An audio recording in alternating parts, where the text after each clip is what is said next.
آگے کیا کفر کا مسئلہ چلایا ہے انہوں نے؟ جی تو وہی میں بیان کر رہا ہوں، یہ پہلے بھی کہہ چکے ہیں۔ قادیانی محمد رسول اللہ صلی اللہ علیہ وسلم کے دین کو کفر کہتے ہیں، یہ اس کی مزید تشریح جناب نے فرمائی ہے، اور کہتے ہیں کہنا یہ ہے کہ انہوں نے نبی الگ بنایا، قرآن الگ بنایا۔ کتنا بڑا جھوٹ ہے! ساری دنیا کے احمدی گواہ ہے کہ وہی قرآن ہے، ایک ذرے کا بھی فرق نہیں، اور سب وہ غیر احمدی گواہ ہیں جنہوں نے قرآن کو کبھی اس قرآن کو ہاتھ اٹھا کر لگا کر دیکھا، اٹھا کر دیکھا، جو جماعت احمدیہ کی طرف سے شائع کیا جاتا ہے۔ اور اب تو احمدی گواہ کا سوال نہیں ہے، 118 زبانوں میں قرآن کریم کی منتخبہ آیات کے تراجم کر کے سب دنیا میں منتشر کر دیا گیا، مشتہر کر دیا گیا۔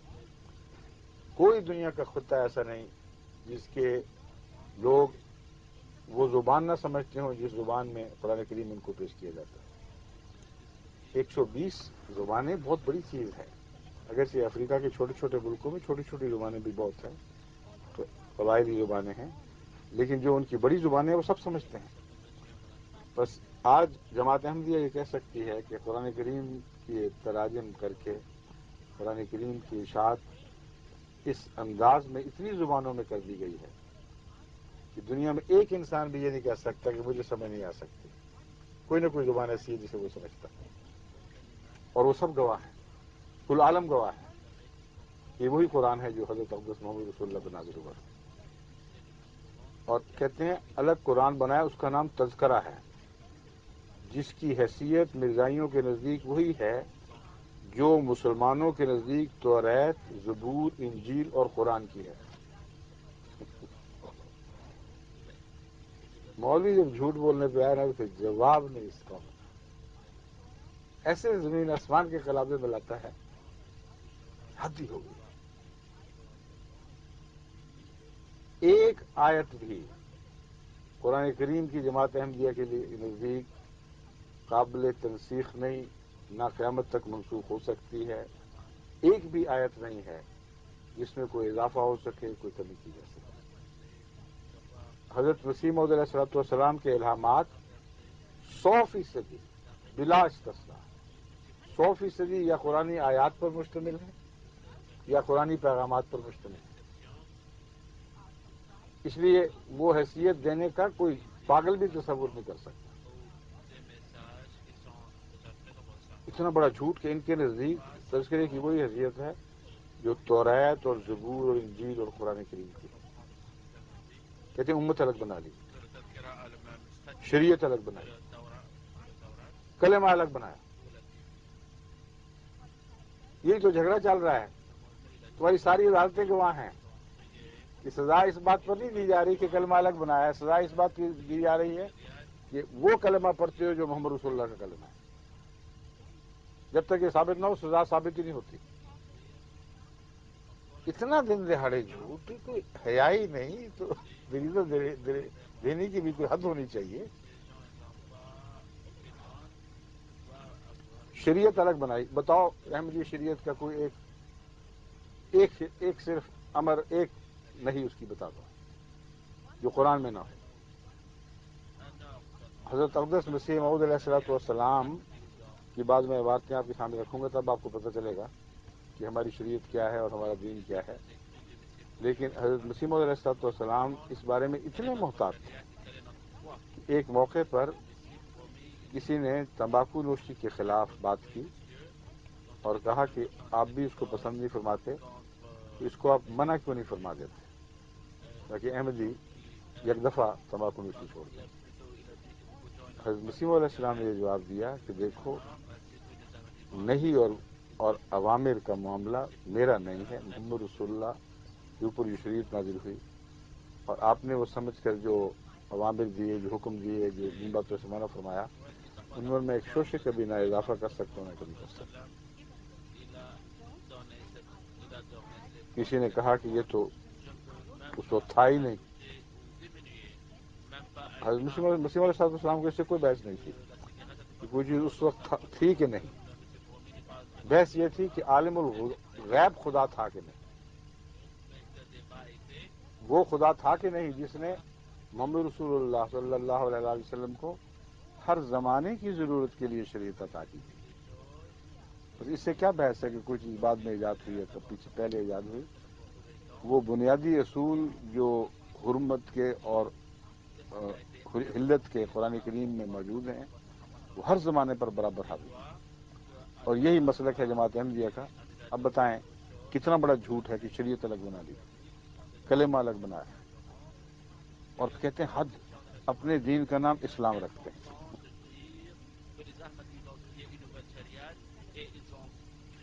کیا رکھے اس دین کا نام؟ اسلامی ہے، اور کیا کہیں؟ جھوٹ بولیں تمہاری طرح، اور ہمارے دین کا نام کفر رکھتے ہیں۔ تمہارے دین کا نام نہیں، تمہاری حرکتوں کا نام کفر رکھتے ہیں۔ تم جو کرتوتیں کرتے ہو کہ کلمہ گوؤں کے اوپر حملے کرتے اور جان و مال ان کے حلال قرار دیتے، اور دنیا میں جتنا فسق و فجور ہو رہا ہے اس سے پرواہ کوئی تمہیں نہیں، اس کی کوئی پرواہ نہیں۔ کتنے بڑے ظلم ہو رہے ہیں پاکستان، دن بدن بد اخلاقی بڑھتی چلی جا رہی ہے۔ مجال ہے جو مولوی کو اس کی کوئی بھی فکر ہو، اپنے حلوے منڈے سے کام ہے، عیش کر رہا ہے، اور کوئی جہاد نہیں کر رہا بد اخلاقیوں کے خلاف، اور احمدیوں کے متعلق کہتا ہے کہ دیکھو تم نے ہمارے دین کا نام کفر رکھ دیا۔ محمد رسول اللہ کے دین کا نام کیا رکھے یہ بتاؤ؟ اپنے دین کو چھوڑو، اپنے دین کو تو تمہارے اپنے بھائی بہن کفر ہی کہتے ہیں۔ وہ میں آگے بتاتا ہوں پھر دوبارہ، پہلے بھی بتا چکا ہوں۔ جس کو ہم کفر کہتے ہیں وہ محمد رسول اللہ کا دین ہرگز نہیں، لعنت ہے اس شخص پر جو محمد رسول اللہ کے دین کو کفر کہے، اس میں ایک ادنا ایک ذرے کا بھی شک نہیں ہے۔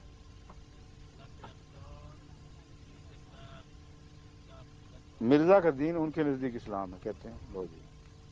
ہم قادیانی سے پوچھتے ہیں کہ تم ہمیں کافر جو کہتے ہو، ہم نے محمد رسول اللہ صلی اللہ علیہ وسلم کے دین کی کس بات کا انکار کیا ہے؟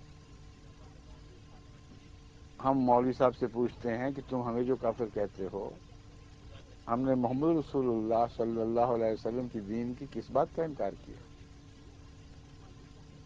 ہم نے تو یہ بھی مان لیا کہ مہدی آئے گا اور اسے قبول کر لینا، تم نے انکار کیا ہے، کرتے ہو کہ نہیں؟ اس بات کا انکار کیا جس کے متعلق محمد رسول اللہ نے خود فرمایا کہ جس نے امام مہدی کا انکار کیا اس نے ہر اس چیز کا انکار کر دیا جو محمد رسول اللہ پر خدا کی طرف سے نازل کی گئی ہے۔ اور فہرست تم خود بنا لو، حدیث کا حوالہ میں دے دیتا ہوں۔ اس قدر شیطانی پہ شیطانی چل رہی ہے کہ دنگ رہ جاتی ہے عقل کہ دیکھو کیسی چلاکیاں کرنے والے مولوی ہیں، بیٹھے بٹھائے مکر گھرتے بناتے چلے جا رہے ہیں۔ کیا مرزا کے آنے سے محمد رسول اللہ کا دین کفر بن گیا؟ کون بدبخت کہتا ہے کہ حضرت مسیح موعود علیہ الصلوۃ والسلام کے آنے سے محمد رسول اللہ کا دین کفر ہو گیا؟ تم ہو جو کہہ رہے ہو۔ ہم تو یہ کہتے ہیں کہ وہ دین جو خالص اور سچا اور پاک دین تھا، اس میں باطل رسم و رواج داخل کرنے والوں نے اس دین کو گدلا کیا ہے، اور مسیح موعود علیہ الصلوۃ والسلام نے اور امام مہدی نے وہی کام کیا ہے جس کے لیے آپ مبعوث کیے گئے تھے، تاکہ حکماً عدلاً بن کر اختلافات کا فیصلہ کریں اور دین کو اسی دین کی طرف لوٹا دیں جو محمد رسول اللہ علیہ وسلم کا دین تھا۔ یہ جھگڑا ہے صرف۔ اب مولویوں کو پتہ نہیں کہ اصل کیا بات ہے، پتہ ہے، اچھا بھلا پتہ ہے، صرف جھوٹ بول رہے ہیں۔ پھر کہتے ہیں آگے ذرا ان کا کلام سنیں۔ لیکن مرزا آیا، مرزا سے پہلے تو محمد رسول اللہ کا دین اسلام کہلاتا تھا، کہتے ہیں۔ جب تک حضرت مسیح موعود علیہ السلام تشریف نہیں لائے ان کو مرزا کہہ رہے ہیں نا، اس وقت تک تو محمد رسول اللہ علیہ وسلم کا دین اسلام کہلاتا تھا۔ لیکن مرزا آیا اور اس کی سبز قدمی سے محمد رسول اللہ کا دین کفر بن گیا اور اس کے ماننے والے کافر کہلائے۔ العیاذ باللہ، اللہ پناہ، یہ مولوی صاحب کا عیاذ باللہ، اور میں کہتا ہوں العیاذ باللہ، اس میں آپ سے متفق ہوں۔ اللہ ایسے جھوٹوں سے ہمیں پناہ میں رکھے۔ حضرت مسیح علیہ الصلوۃ والسلام آئے اور کیا کہا، اب آپ کی زبان میں سن لیجیے۔ الحکم 6 مئی 1901۔ ہم تو کہتے ہیں کہ کافر ہے وہ شخص جو آن حضرت صلی اللہ علیہ وسلم کی شریعت سے ذرہ بھر ادھر سے ادھر ہوتا ہے. آن حضرت صلی اللہ علیہ وسلم کی اتباع سے روح گردانی کرنے والا ہی ہمارے نزدیک جب کافر ہے تو پھر اس شخص کا کیا حال ہے جو نئی شریعت لانے کا دعویٰ کرے. ان کے سارے الزامات کی نفی اسی ایک تحریر میں آ جاتی ہے. جو نئی شریعت لانے کا دعویٰ کرے یا قرآن اور سنت رسول اللہ صلی اللہ علیہ وسلم میں تغیر و تبدل کرے یا کسی حکم کو منسوخ جانے، ہمارے نزدیک تو مومن وہی ہے جو قرآن کریم کی سچی پیروی کرے اور قرآن شریفی کو خاتم الکتب یقین کرے. اس شریعت کو جو آن حضرت صلی اللہ علیہ وسلم دنیا میں لائے تھے اس کو ہمیشہ تک رہنے والا مانے اور اس میں ایک ذرہ بھر بھی اور ایک شوشہ بھی نہ بدلے اور اس کی اتباع میں فنا ہو کر اپنے آپ کو کھو دے اور اپنے وجود کا ہر ذرہ اسی راہ پہ لگا دے. عملاً اور علماً اس شریعت کی مخالفت نہ کرے تب پکا مسلمان ہوتا ہے. ہمارا یہ دعویٰ. اب بتائیں اس عبارت کو پڑھنے والے اگر یہ پڑھتے ہیں اور کہتے ہیں ہم نے سب کچھ پڑھا ہوا ہے، اگر وہ باتیں کہتے ہیں جو یہ کہتے ہیں تو ان پر کیا فتویٰ لگے گا؟ اللہ کی تقدیر تو فتوے لگا بیٹھی ہے، ہمیں ان کو دہرانے کی ضرورت نہیں ہے. حضرت مسیح علیہ السلام فرماتے ہیں میں تمام مسلمانوں کو یقین دلاتا ہوں کہ مجھے کسی ایک حکم میں بھی دوسرے مسلمانوں سے علیحدگی نہیں. جس طرح سارے اہل اسلام بینہ قرآن کریم و احادیث و صحیحہ و قیاسات مسلمہ مجتہدین کو واجب العمل جانتے ہیں، اسی طرح میں بھی جانتا ہوں. الحق رجحانہ صفحہ 80 روحانی خزائن جلد 4 صفحہ 80. پھر حضرت مسیح علیہ السلام فرماتے ہیں جو شخص قرآن کے 700 حکموں میں سے ایک چھوٹے سے حکم کو بھی ٹالتا ہے وہ نجات کا دروازہ اپنے ہاتھ سے اپنے پر بند کر لیتا ہے. حقیقی اور کامل نجات کی راہیں قرآن نے کھولیں، باقی سب اسی کے ذل تھے، تو تم قرآن کو تدبر سے پڑھو اور اس سے بہت ہی پیار کرو، ایسا پیار کہ تم نے کسی سے نہ کیا ہو. کشتی نوح صفحہ 24. پھر حضرت مسیح علیہ السلام فرماتے ہیں تمہاری تمام فلاح اور نجات کا سرچشمہ قرآن میں ہے. کوئی بھی تمہاری ایسی دینی ضرورت نہیں جو قرآن میں نہیں پائی جاتی. تمہارے ایمان کا مصدق یا مقرر قیامت کے دن قرآن ہے، اور بجوز قرآن کے آسمان کے نیچے اور کوئی کتاب نہیں جو بلا واسطہ قرآن تمہیں ہدایت دے سکے. یہ حیثیت ہے تذکرے کی ہے جو چیزوں افطرا بھی کیسا افطرا. توبہ. کچھ سمجھ نہیں آتی کہ یہ مولوی کرتے کیا رہتے ہیں سارا دن. قرآن حدیث نہیں پڑھتے اور پڑھتے ہیں تو کچھ سمجھ ہی نہیں آتی، پلے ہی نہیں پڑتا کہ تقویٰ ہوتا کیا ہے. ایسے بے دھڑک ہو کر غضبناک ہو کے جھوٹ بولتے ہیں کہ حیرت سے انسان کے منہ دیکھتا رہ جاتا ہے.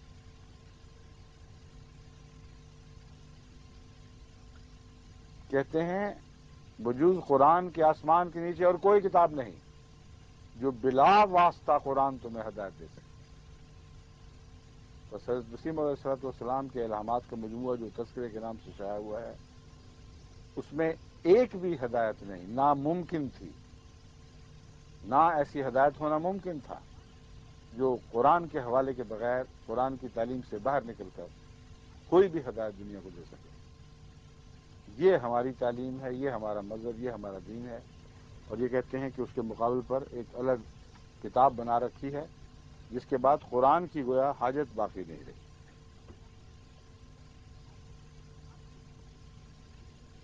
یہ فرماتے ہیں مجھے اللہ جل شانہ کی قسم ہے کہ میں کافر نہیں لا الہ الا اللہ محمد رسول اللہ میرا عقیدہ ہے، اور لیکن رسول اللہ و خاتم النبیین پر حضرت صلی اللہ علیہ وسلم کی نسبت میرا ایمان ہے۔ میں اپنے اس بیان کی صحت پر اس قدر قسمیں کھاتا ہوں جس قدر خدا تعالیٰ کے پاک نام ہیں، اور جس قدر قرآن کریم کے حروف ہیں، حرف ہیں، اور جس قدر حضرت صلی اللہ علیہ وسلم کے خدا تعالیٰ کے نزدیک کمالات ہیں۔ اب یہ جو فکرہ ایک ہے، یہی بتاتا ہے کہ حضرت صلی اللہ علیہ وسلم کا کتنا بلند مقام اور مرتبہ حضرت مسیح علیہ السلام پر روشن ہوا۔ فرماتے ہیں وہ اتنے کمالات ہیں کہ ان کو کوئی گن نہیں سکتا، انسان کی نظر وہاں پہنچ نہیں سکتی۔ فرماتے ہیں حضرت صلی اللہ علیہ وسلم کے خدا تعالیٰ کے نزدیک کمالات ہیں۔ کوئی عقیدہ، یہ قسم کھا کر کیا بیان ہے، کوئی عقیدہ میرا اللہ اور رسول کے فرمودے کے برخلاف نہیں، اور جو کوئی ایسا خیال کرتا ہے خود اس کی غلط فہمی ہے، اور جو شخص مجھے اب بھی کافر سمجھتا ہے اور تکفیر سے باز نہیں آتا، وہ یقیناً یاد رکھے کہ مرنے کے بعد اس کو پوچھا جائے گا۔ میں اللہ جل شانہ کی قسم کھا کے کہتا ہوں کہ میرا خدا اور رسول پر وہ یقین ہے کہ اگر اس زمانے کے تمام ایمانوں کو ترازو کے ایک پلے پر رکھا جائے اور میرا ایمان دوسرے پلہ میں، تو بفضل ہی تعالی یہی پلہ بھاری ہوگا۔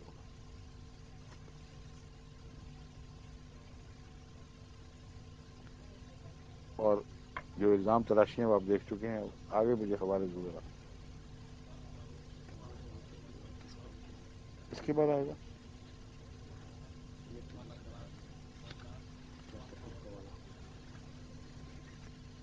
مولوی صاحب کو شکوہ یہ ہے کہ اپنے آپ کو مسلمان کہتے ہو اور ساری امت کو کافر کہتے ہو، اور یہ جو بات ہے یہ ثابت کرتی ہے کہ تمہارے نزدیک حضرت محمد رسول اللہ کا ایمان اسلام نہیں تھا، بلکہ یہ بعد میں جو حضرت مرزا صاحب حضرت مسیح علیہ السلام کے لیے کہتے ہیں کہ جب مرزا آیا تو پھر اصل اسلام اور ایمان شروع ہوا، اس سے پہلے گویا سارا کفر تھا۔ یہ انہوں نے اپنی طرف سے بات بنائی ہوئی ہے، اور دلیل کیا ہے کہ تم اپنے آپ کو سچا مسلمان اور پکا مسلمان کہتے ہو اور ہمیں کافر کہتے ہو۔ اب اس دلیل کو ذرا اور پھیلا کر دیکھتے ہیں۔ دیوبندی علماء بریلویوں کے بارے میں، یہ ان کے آباء و اجداد یوسف صاحب کے بریلوی علماء کے بارے میں لکھتے ہیں، جو شخص اللہ جل شانہ کے سوا علم غیب کسی دوسرے کو ثابت کرے اور وہ کہتے ہیں کہ حضرت صلی اللہ علیہ وسلم علم غیب میں خدا کی شریک تھے، اللہ نے آپ کو بھی علم غیب عطا کیا ہوا تھا، اور اللہ تعالیٰ کے برابر کسی دوسرے کا علم جانے، وہ بے شک کافر ہے۔ اس کی امامت اور اس سے میل جول، محبت و مودت سب حرام ہے۔ یہ فتویٰ جماعت کی طرف سے تو کبھی جاری نہیں کیا گیا تم لوگوں کے متعلق، لیکن فتاوی رشیدیہ کامل موب از مولوی رشید احمد صاحب گنگوہی، صفحہ 62، ناشر محمد سعید اینڈ سن، تاجران کتب، قرآن محل بالمقابل، مولوی مسافر خانہ کراچی، یہ سب کچھ لکھا ہوا ہے اس کے اوپر۔ یہاں سے میں فتویٰ پڑھ کے سنا رہا ہوں۔ اب بتائیں، کوئی یہ کہہ سکتا ہے کہ جب تک دیوبندی ظاہر نہیں ہوئے اس وقت تک ان کے نزدیک محمد رسول اللہ کا اسلام کفر تھا اور بے دینی تھی، اور اب یہ آئے ہیں تو سچا اسلام یہ لے کے آئے ہیں؟ یعنی حد ہے دجل کی۔ آپس میں اختلاف ہوتے ہیں، کوئی کہتا ہے اصل حقیقی مسلمان میں ہوں، کوئی دوسرا کہتا ہے میں ہوں۔ اس کو توڑ مروڑ کر بات کیسی بنائی ہے؟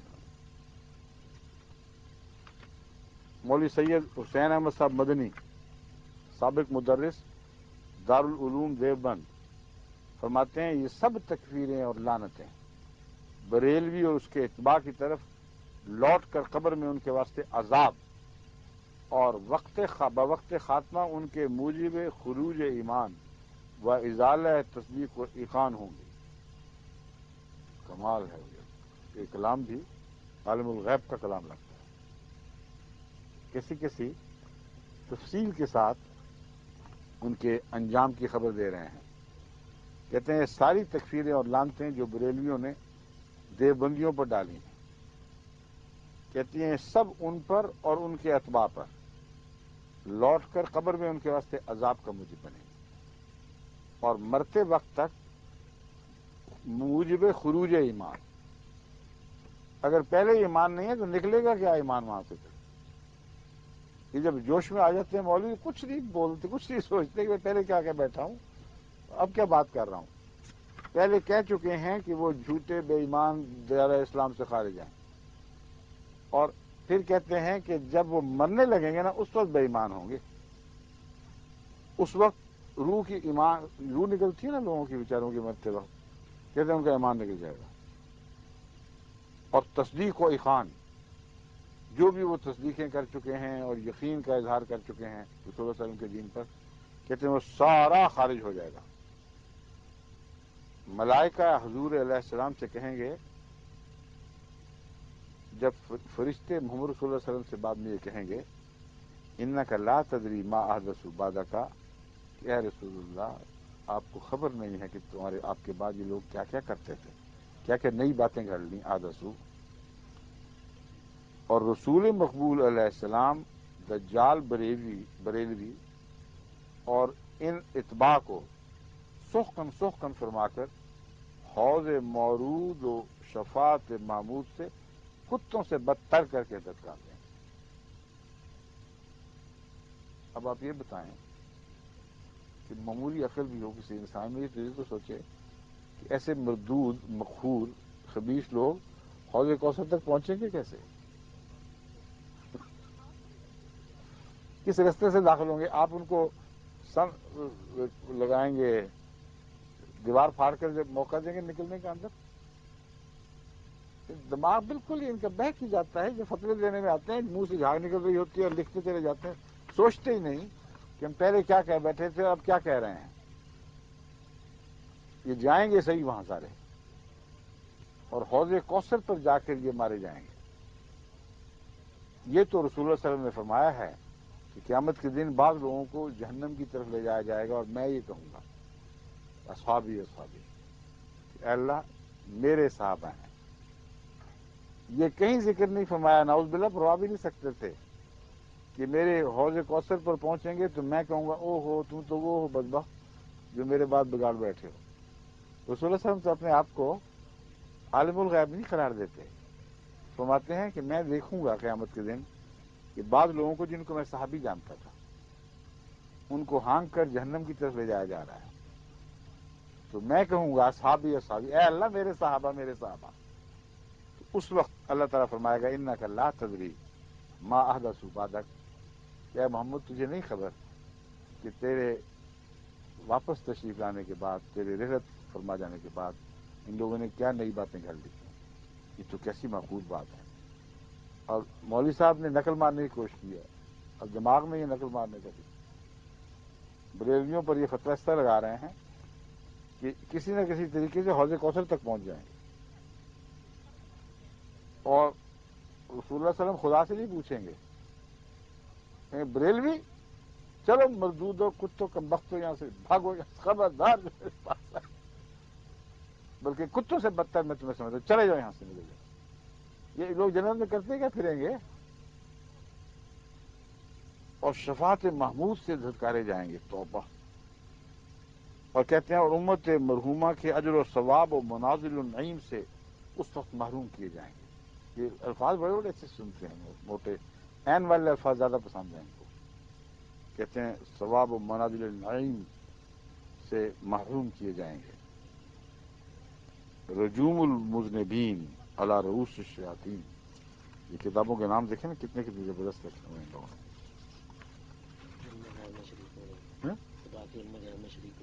ہاں ہاں وہی تو میں کہہ چکا ہوں پہلے کہ عالم الغیب بن گئے ہیں ان باتوں کا جن کا کسی کو خبر نہیں، تفصیل سے پتہ ہے کہ مرتے وقت کیا ہوگا، بعد میں کیا ہوگا، اور ایمان نکلے گا موت کے وقت۔ یعنی جو شخص بیچارہ آخر وقت تک ایماندار رہا ہو موت کے وقت ایمان خارج کیسے ہو جائے گا؟ قرآن کریم تو یہ فرماتا ہے کہ جو مردود لوگ بدبخت لوگ گندگی کی حالت میں زندگی بسر کرتے ہیں، کافر رہتے ہیں، ان کی جان بڑی سختی سے نکالی جائے گی۔ تو ایک معقول مضمون ہے. اور انہوں نے ایک نیا مضمون گھڑا ہے اپنے دماغ سے کہ بریلوی مرتے دم تک تو مسلمان رہیں گے، ایمان ان کا ہوگا. عین موت کے وقت ان کو پتہ چلے گا کہ اوہ ہو فرشتے جان لینے آئے ہیں، تو ایک طرف سے جان نکالی، دوسری طرف سے ایمان بھی نکال دیا. ایمان ایک طرف پھینک دیا، جان دوسری طرف روانہ کی. اور بے ایمان جان حوض کوثر تک پہنچ جائے گی. اب بیچارے لوگ جو ایسے خطبے سنتے ہیں، درس بات سنتے ہیں، ان کو کیا پتا کیا باتیں ہو رہی ہیں. سبحان اللہ سبحان اللہ. اور نہ بھی نعرے وہ کہے نا سبحان اللہ، مولوی کے نعرے لگاؤ اس موقع پر. ویسے جلسے میں نے کئی دیکھے ہوئے ہیں ان کے، میں اس لیے آنکھوں دیکھ کر حال بتا رہا ہوں.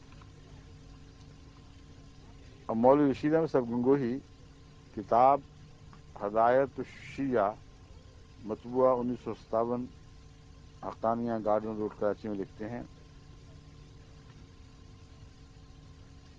سو اب صحابہ کا برا جاننے والا ملت اسلامیہ سے خارج ہوا.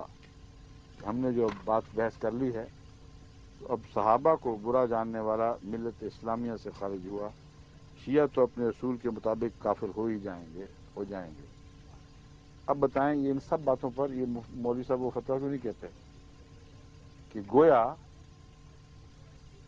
ان سب لوگوں نے جنہوں نے کسی دوسرے مسلمان کو کافر قرار دیا، انہوں نے محمد رسول اللہ علیہ وسلم کے اسلام کو کفر قرار دیا. جب تم نے دوسروں کے اسلام کو کفر قرار دیا، تم نے کیا کیا تھا؟ اگر ہم نے جھک ماری ہے جیسا تم کہہ رہے ہو، تو تم نے کیا بات ماری تھی وہاں؟ عجیب احمقانہ حال ہے. احمدیت تو اب آئیے، تم تو 1300 سال سے لڑتے ہی چلے آ رہے تھے، ایک دوسرے کو کافر ہی کہتے چلے آ رہے تھے. فتویٰ بازیوں سے لائبریریاں سیاہ ہو گئی ہیں جو فتویٰ بازیوں سے. اور اچانک یہ دنیا کو بتا رہے ہیں کہ گویا احمدی جب تک نہیں آئے اس وقت تک تکفیر کے فتوے ایجاد ہی نہیں ہوئے تھے. یہ نئی ایجاد ہے اس دور کی.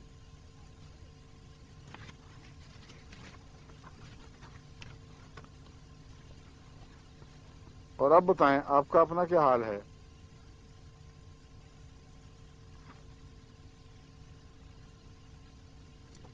آپ نے بھی تو مولانا طاہر مکی کو ملحد زندیق کہا اور بار بار کہا، یہاں تک کہا ہے عثمانی صاحب کو، ہم سوری عمر عثمانی صاحب کو، عمر احمد عثمانی. اور لکھا ہے ان کے دفاع میں طاہر المکی صاحب نے. طاہر المکی صاحب نے اپنے ایک بزرگ کے اوپر جو مولوی صاحب نے بڑا زبردست حملہ کیا تھا، اس کے دفاع میں لکھا ہے، اس سے میں حوالہ پڑھ کے سنا رہا ہوں. وہ جو مولانا عمر احمد صاحب عثمانی ہیں، انہوں نے کتاب لکھی تھی رجم اصل حد ہے یا تعزیر. لیکن یہ ان کی کتاب تو نہیں تھی، گڑبڑ ہوئی ہے کچھ. خیر میں بتاؤں اس وقت بادشاہ طاہر المکی نے لکھا نا، تو اس یہ میں تو یہ کہہ رہے درج ہے. اگر کتاب ان کی تھی تو پھر یہ ان کی تحریر نہیں ہے. ان کے دیباچے میں الگ بات نہیں، بلکہ مولانا طاہر مکی نے وہیں نیچے نوٹ لکھے ہوں گے. یہی بات عثمانی صاحب کی کتاب ہاں ہاں پر دیباچہ لکھا ہے طاہر المکی نے، اس طاہر میں یہ مکی نے ذکر. اس کو نوٹ جی لکھے. یہ کتاب مجھے دکھاؤ، میں خود دیکھوں اس کو. یہ نہیں میں نے دیکھی. ٹھیک ہے، غلط ہے. یہاں موجود ہے؟ نہیں جانا. نہیں موانی چاہیے. جو حوالہ میں پڑھ کے سناؤں ٹھیک ہے. لازم ہے کہ میں ادھر اس پہ نظر بھی ڈالوں تاکہ اس قسم کا پھر کوئی جی ٹھیک شبہ نہ رہے باقی، ہے. ٹھیک ہے. اور یقین ہو جائے کہ 100% کیا لکھا ہے اور کہاں لکھا ہے. بہرحال اس کتاب کا جو حوالہ مجھے ربوہ سے آیا ہے، اس میں لکھا ہے کہ جو بہودہ انداز تخاطب کا شاہکار ہے، تقریباً اس کے ہر صفحے پر عثمانی صاحب کو ملحد و زندیق کہا گیا ہے. اب مولوی صاحب نے جو عثمانی صاحب کو، جن کے متعلق اسمبلی کا فیصلہ ہے کہ وہ مسلمان ہیں، اور وہ 72 فرقے جو احمدیت کو چھوڑ کر الگ ہیں، ان سب کے اوپر فتویٰ ہے. تو آپ نے جب ان کو زندیق اور ملحد کہا تو کیا کہا، کیا کیا؟ یہ کیا کہ محمد رسول اللہ علیہ وسلم کا دین نعوذ باللہ بے دینی ہے اور الحاد ہے. آپس میں وہی باتیں کرتے ہو، تمہارے لیے یہ سب باتیں جائز ہیں، اس کے وہ نتیجے کیوں نہیں نکالتے؟ اس لیے کہ پاگلوں والی بات ہے، وہ نتیجے نکل ہی نہیں سکتے. جب مسلمان ایک دوسرے کو کافر کہتے ہیں اور کافر کہتے چلے آ رہے ہیں، تو نعوذ باللہ من ذالک ہمارے ساتھ جو مرضی دشمنی ہو، مگر یہ یقین کے ساتھ ان کے دفاع میں کہنا پڑتا ہے کہ ایک بھی ان میں سے ایسا بدبخت نہیں ہوتا کہ جس کے دین کو کفر کہہ رہا ہے وہ اس کی بجائے محمد رسول اللہ علیہ وسلم کے دین کو کفر کہہ رہا ہو۔ جب بھی کافر کہتا ہے مراد یہ ہوتی ہے کہ تم رسول اللہ علیہ وسلم کے دین سے ہٹ گئے، میں اسی دین پر ہوں۔ اس بات کا یہ نتیجہ نکالا یہ مولوی یوسف الجہانی کا شاہکار ہے۔ ان اختلافات کو یہ رنگ دے کر یہ چلاکی کرنا کہ تم نے چونکہ ہم مسلمان ہیں، تم نے ہمیں کافر کہا، گویا تم نے محمد رسول اللہ علیہ وسلم کے دین کو کفر کہہ دیا۔ تو جب تم نے ایسے دوسرے لوگوں کو کافر کہا، تم نے کیا کیا تھا اس وقت؟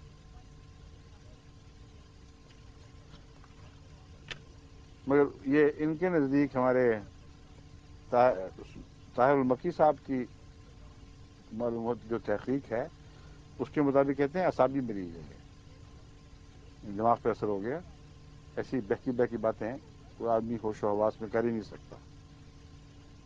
اور پھر کہتے ہیں ان کی تشنجی حالت طاری ہوتی ہے، ان کے اوپر اسپیزم آتے ہیں، جسے مرغی والے اسپیزم آتے ہیں، اور اس کی زبان پر مولد و زندگی کی گردان جاری ہو جاتی ہے، اٹک گیا وہیں سب کچھ، مولد و زندگی، مولد و زندگی، مولد و زندگی۔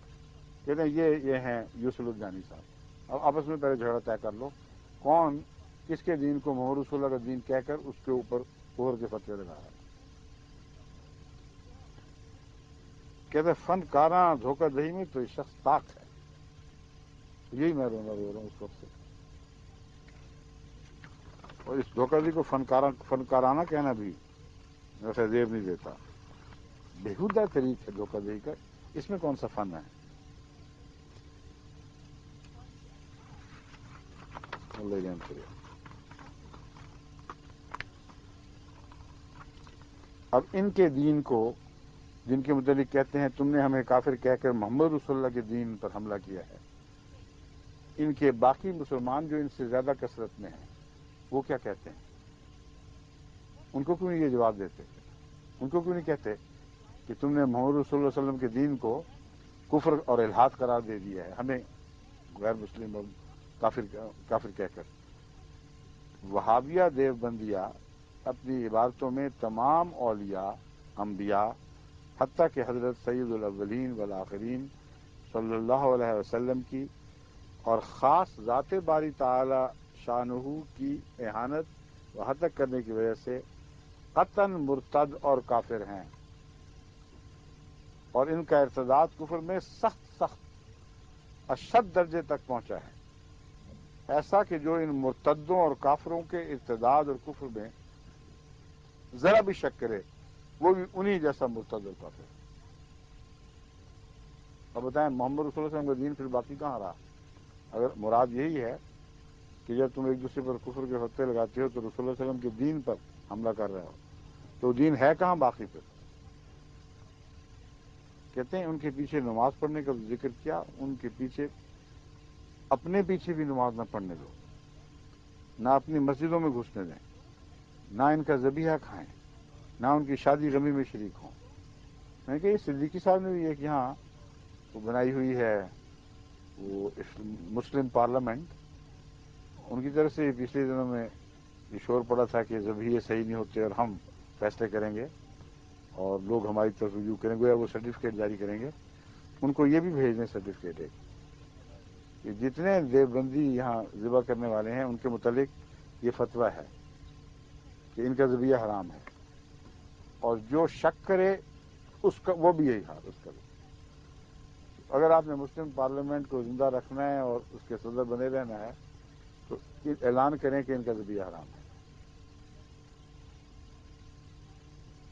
کہ شادی غمی میں بھی شریک نہ ہو، نہ اپنے ہاں آنے دیں، بیمار ہوں تو عیادت کو نہ جائیں، مریں تو گاڑنے توپنے میں شرکت نہ کریں، مسلمانوں کے قبرستان میں جگہ نہ دیں، غرض ان سے بالکل احتیاط و اجتناب رکھیں۔ پس وہابیہ دیوبندیہ سخت اشد مرتد و کافر ہیں، ایسے کہ جو ان کو کافر نہ کہے خود کافر ہو جائے گا، اور اگلی بات میری بھی آنے والی ہے۔ کہتے ہیں اس کی عورت اس کے اخر سے باہر آ جائے گی۔ اب بتائیے کتنے مسلمانوں کے نکاح حرام ہو گئے؟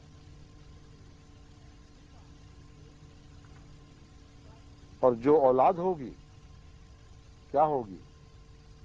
عورت اخت سے باہر آ گئی تو یہ کچھ لگی لپٹی نہیں رکھتے، کھل کے بات فرمانے والے مولوی صاحب کہتے ہیں جو اولاد ہوگی وہ حرامی ہوگی، ازرو شریعت ترکہ نہ پائے گی۔